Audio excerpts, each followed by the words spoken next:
నమస్తే, నేను మీ నాగబాబుని. ఒక సగటు భారతీయుడిని, ఒక హిందువుని. అదేంటి మీరంతా నాస్తికుడు అనుకుంటున్న నాగబాబు హిందువుని అంటున్నాడని అనుకుంటున్నారా? ఆదిశంకరుల అద్వైతం, రమణుల ఆత్మజ్ఞానం, వీళ్ళిద్దరూ చెప్పిన నిరాకార స్వరూపమైనటువంటి ఆ పరమాత్మను నమ్ముతాను. హిందువు అనేది ఒక నమ్మకమో ఒక మతమో కాదు, ఇది ధర్మం, మన జీవన విధానం. అవివేకుల్ని అజ్ఞానుల్ని ఎడ్యుకేట్ చేసేలా చెప్పాలంటే ఇది ఒక జియోగ్రాఫికల్ ఐడెంటిటీ కూడా. ఆసేతు హిమాచలం నుంచి హిందూ మహాసాగరం వరకు ఈ పుణ్యభూమిలో పుట్టిన ప్రతి ఒక్కడూ హిందువే. ఈ దేశంలో ఈ ధర్మంలో చార్వాకులు కూడా చోటుంది. కాబట్టి నేను నికార్సైన హిందువుని. నా ధర్మాన్ని గౌరవిస్తూ ఇతరులను కించపరచకుండా బతుకుతున్న ఒక ప్రౌడ్ సనాతన హిందువుని. అందుకే నాకు ఎమ్మెల్సీగా కౌన్సిల్లో మాట్లాడే అవకాశం రాగానే హిందూ మతం కోసం పాటుపడే అర్చకుల చాలని జీతబత్యాల గురించి మాట్లాడాను. మరి వైసీపీ నాయకుల సంగతి ఏంటంటారు? రండి చూద్దాం.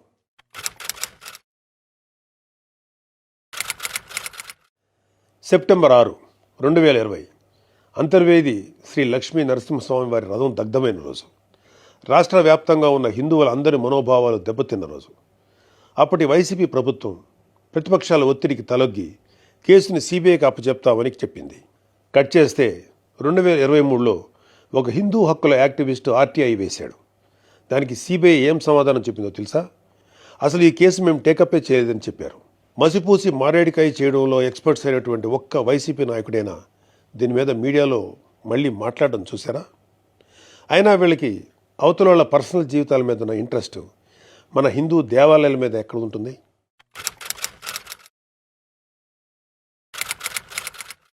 డిసెంబర్ 2020 రామతీర్థం రాముడు మనకు ఒక దైవం. మహావిష్ణువు అవతారం మాత్రమే కాదు, అంతకు మించి. ఈ దేశం తాలూకు ఆస్తిత్వం రామకథలో ఉంది. ఒక మనిషి ధార్మికంగా ఎలా బ్రతకాలో రామాయణం చెప్తుంది. రామాయణంలో మారీచుడు చెప్తాడు, రామో విగ్రహవాన్ ధర్మ సాధు సత్య పరాక్రమ అని. ఈ భూమి మీద రాశీభూతమైన ధర్మమే శ్రీరాముడిని నమ్మే జాతి మనది. అలాంటి రాముడి శిరస్సును నరికినా పట్టించుకోని ప్రభుత్వం వైసీపీ ప్రభుత్వం. అప్పటి ప్రభుత్వం ఇన్వెస్టిగేషన్లో చూపించిన నిర్లక్ష్యం వల్ల దీని వెనుకున్న అసలు దోషులను శిక్షించలేక ఏదో నామకే వాస్తే కేసులు పెట్టి దీన్ని నీరు కార్చారు. అయినా మీకు మీ మంత్రులకి రిలీజ్ సినిమాలకు రివ్యూలు ఇవ్వడం మీద ఉన్న శ్రద్ధ రాముడి మీద ఎందుకు ఉంటుంది?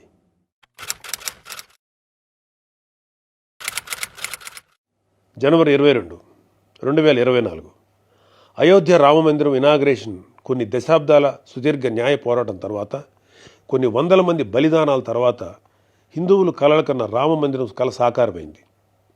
దేశమంతా ఒక పండగలాగా దీన్ని సెలబ్రేట్ చేసుకున్నారు. మన రాష్ట్రం నుంచి పవన్ కళ్యాణ్ గారు, చంద్రబాబు నాయుడు గారు కూడా వెళ్ళి అందులో పాలు పంచుకున్నారు. కానీ ఈరోజు హిందువుల మీద ఎక్కడ లేని ప్రేమ వలకపోస్తున్న వైసీపీ నాయకుడు గారు కనీసం ఫార్మాలిటీకైనా ఒక ట్వీట్ కానీ ఒక వీడియో బయట కానీ పెట్టారా? పోనీ మీ స్టాండ్ ఏంటో ఓపెన్గా ప్రజలకు చెప్పే దమ్ము అయినా మీకుందా?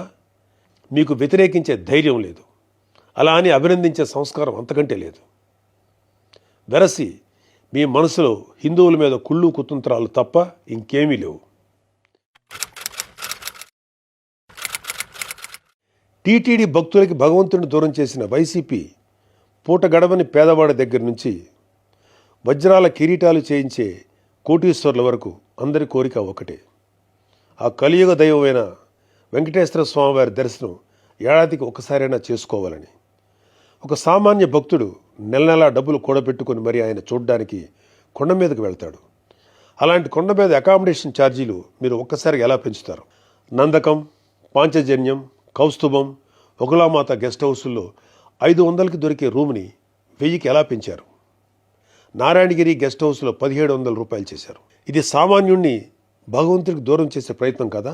నువ్వు ఎవరిని, అదే ఏం మాఫియాని సంతోషపెట్టడానికి ఇది చేసావో అర్థం కానంత అమాయకులు అనుకుంటున్నావా ప్రజలు? దర్శనాలు సేవలు అయితే ఇంకా దారుణం. ఏదో కాయగూరల బేరం ఆడినట్టు 10,000 చెయ్యి, దీన్ని 5,000 చెయ్యంటూ ఎంత నిర్లక్ష్యంగా మీ సుబ్బారెడ్డి బోర్డు మీటింగ్లో మాట్లాడాడో మొత్తం రాష్ట్రమంతా చూసింది. అంత చులకన మీకు హిందువులంటే. ఇకపోతే తిరుమల మీద నువ్వు చేసిన దోపిడీ అంతా ఇంతా కాదు. ఒకే ఒక ఉదాహరణ చెప్పాలంటే టీటీడీ కామన్ గుడ్ ఫండ్కి ఇచ్చే కాంట్రిబ్యూషన్ 2.5 కోట్లు ఉండేది. దీన్ని సెప్టెంబర్ 2021లో 50 కోట్లకు ఒక్కసారిగా పెంచేశాం. అసలు ఇక్కడే కాదు, ఎక్కడ కొండ కనపడినా గుండు కొట్టేయాలనుకోవడమేగా మన అలవాటు.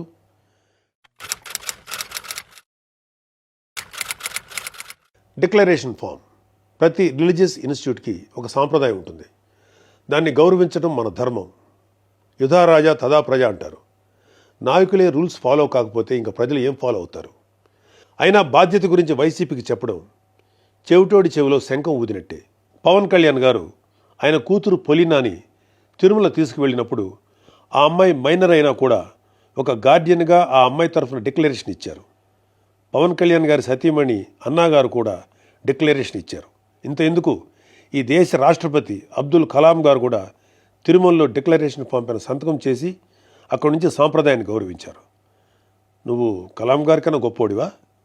డిక్లరేషన్ ఇవ్వకుండా వెళ్ళటమే కాక మీ మంత్రి వచ్చి ఆడి అమ్మ మొగుడు కట్టాడా తిరుపతి గుడి అని అంటాడా? అలా తలపొగురు మాటలు మాట్లాడితేనే జనాలు 151లో మధ్యన 5 తీసేసి 11 ఇచ్చారు. అయినా నువ్వు ఏమైనా మారావా? లేదు. డిక్లరేషన్ అడిగారు అని తిరుమల పర్యటన క్యాన్సిల్ చేసుకున్న చరిత్ర మంది. అయినా సెక్యులర్ ప్లేస్కి రిలీజియస్ ప్లేస్కి తేడా తెలియని నిన్ను ఎడ్యుకేట్ చేయటం మా వల్ల కాదు. ఇక ఫైనల్గా మన కల్తీ నెయ్యి వ్యవహారం గురించి చెప్పాలి. పాపం ఈరోజు డోస్ ఎక్కువైనట్లుంది. రేపు మాట్లాడుకుందాం. Stay tune.